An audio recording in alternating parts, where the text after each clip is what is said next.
Hello, my name is Mary Odell Butler, and I'll be your instructor for this course in Evaluation Anthropology. Over the course of the semester, I will be making several of these videos, primarily because I've discovered that when we're all doing an online course, it can feel kind of anonymous. And I think it's important for you to see my face once in a while so you have some idea who this person is that is overwhelming you with all of this information. So expect to see my face from time to time, and I will load these videos up into the regular course files for the week in which they belong. What I'd like to do with this video is to talk a little bit about what the course will be about, the requirements for the course, and how to get a hold of me, which can sometimes be hard to do in an online course. First of all of the contact information for me is on the syllabus. So the first thing you should do is to go to the Blackboard site, download and read the syllabus. It's important that you become familiar with the information on the syllabus because this is what you will be responsible for in this course. And you would not believe how many times people ask me questions that I have discussed at length at the syllabus. So please become familiar with this. The course is Evaluation Anthropology. I think the syllabus calls it Evaluation in Anthropological Practice. Either way is fine. The purpose of this course is to provide you with a real-world experience in using anthropology to do an evaluation of something, a program, a project, something that someone is doing. The course will be as real world as I can possibly make it. Most of you who graduate from this program here at the University of North Texas will be going out to get jobs in non-academic settings, in companies, in government, in education, in business. And wherever you go and whatever you do with your degree, this experience that you will have in this course in pulling together and executing a project will serve you well, I hope. So welcome. I'm really happy to be teaching this course again. This will be the third time I've taught it and the fourth time it's been offered here at UNT. I always enjoy it, and I hope that you do too. Especially a special welcome to those of you who are not anthropology majors. I know that there are a few of you. I'm always pleased to have non-anthro majors in this course because when you're out there in what we used to call the real world, not a phrase I like all that much, but when you get your job out there, much of the work you do will be interdisciplinary. It will be done with non-anthropologists. And it will be involved with the job of translating some kind of experience to people who are not anthropologists. So I'm always happy when we have the capacity here to build something that's a little bit interdisciplinary. So a special welcome to you guys. The requirements for the course, let me see, I have to look. There are really three sets of requirements in this course. Probably the primary requirement that you will notice first off is that you will be doing an evaluation project. This project will be done with teams of 2, 3, even 4 people. This also is very real world because you need to learn how to do things in a team. There aren't very many lone wolf evaluators. The teams will be made up based on interest. I will make them up, but I will make them up based on autobiographies that you provide on the Blackboard discussion forum during this first week of the course. This is more fully described in the syllabus.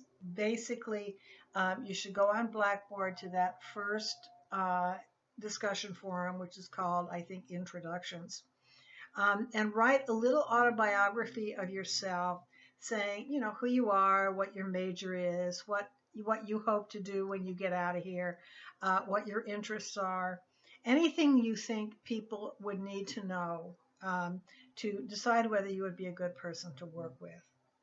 To the extent possible, I would like you to build your own evaluation teams by networking through Blackboard. But if you find that you can't identify with the team, I will make sure that you find a place to comfortably do your evaluation as part of this course, so don't worry about that. If you find the evaluation requirement intimidating, or even if you don't, there is in the same folder as the syllabus a little file called Projects, which provides more detail on what these projects are like. And don't worry, I mean, this is the 4th time this class has been offered, so 3 cohorts of students before you have both completed and enjoyed this project. So I'm sure that you will too. The second set of requirements are a set of exercises in evaluation, design, and implementation based on a case study that I made up. These are in the classes that are called, in the weeks that are called real world exercises. I would not expect you to go out and do an evaluation out there without having had some experience in the skills that are needed to do that. So what the exercises provide you with is a single, safe, low-risk way to practice the skills that you will then be putting to use in your evaluations. The case study on which these exercises are based is realistic, but it is not real. I made it up. So don't go around telling people, especially other anthropologists, that you learned this about American Indians because, like I said, I made it up. Finally, the third set of requirements for the course are participation in discussion forums. If you look under discussions in Blackboard, you will see that there is a discussion for each week of the course. They will be released as we go through the semester. You should go online and contribute material in response to the questions that are the focus of the discussion. Or if you want to bring up other questions, that's fine too, but you need to respond to the one that I have there to some degree. The discussions are the equivalent of classroom discussions in more conventional course formats.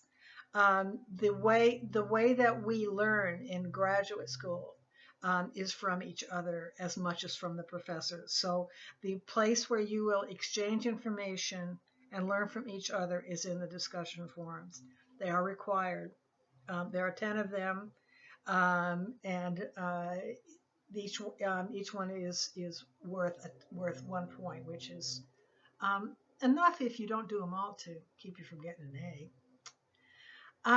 I think you'll also enjoy them, though. I mean, the discussions are pretty much fun. You will be graded on whether you contribute to a discussion and not on what you say. So have no reservations about whether you say something that's right, wrong, intelligent, stupid, whatever, because I will never grade you on the content of a discussion. Your opinions are yours. The discussions will be put up 1 week before the week in which they are current, in which the topic is taken up with which they deal. I will leave them up for that week and for the 2 weeks following that week. However, at the end of the second week, after the week in which a topic is current, I will take them down from Blackboard, and you will no longer be able to add to them. I do this because I don't want you going in and contributing to all 10 discussions in the last week of the semester in an attempt to get the points, because that's not really discussion. So keep these timely. And speaking of timely, um, I'm kind of a barracuda on timeliness. The reason is that none of us has time to drag out our work over many weeks' time.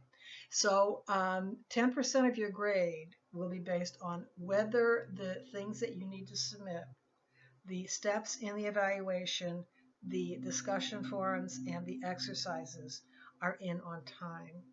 On time is 11:59 of the day of the due date. Um, and you will lose points for you lose 10% of the points for anything that is not in on time. For the discussion forums, the due date is the day that the thing comes down, so you have a couple weeks to fool around with that. Quality. I also am put a great stress on the quality of work. When you have a job and if you turn in sloppy work, you'll get fired. That can't happen here because why would I want to fire you? But it's important that you come to view the quality of your work as something that is critical. By quality, I mean, is the grammar right?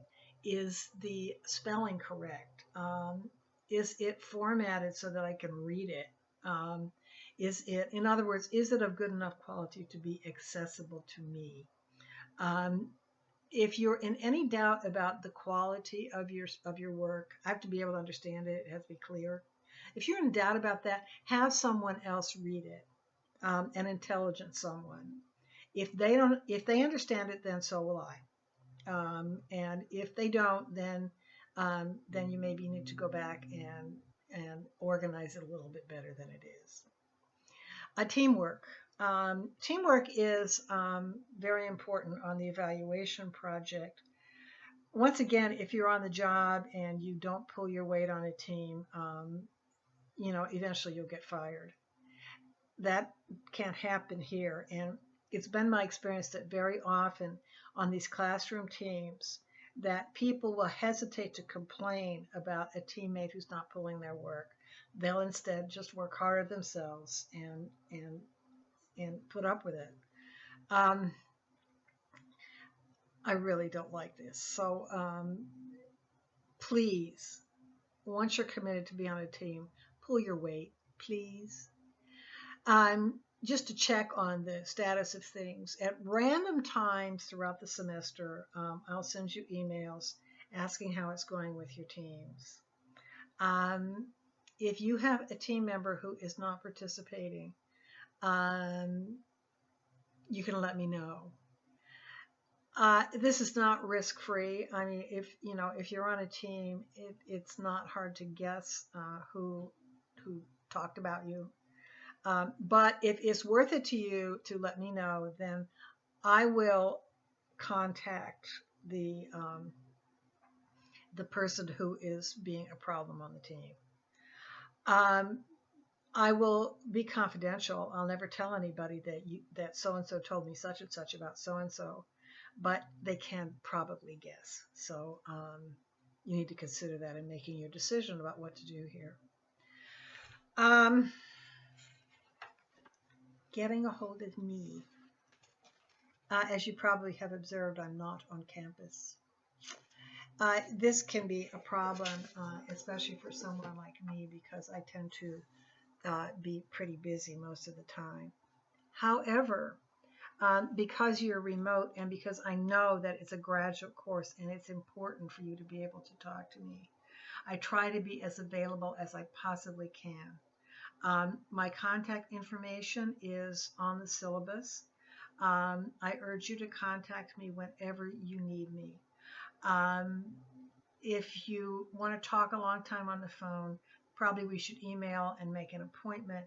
And if you want to get to me really fast, use my home email, maryobutler@verizon.net. I also check my UNT email, so that's fine too.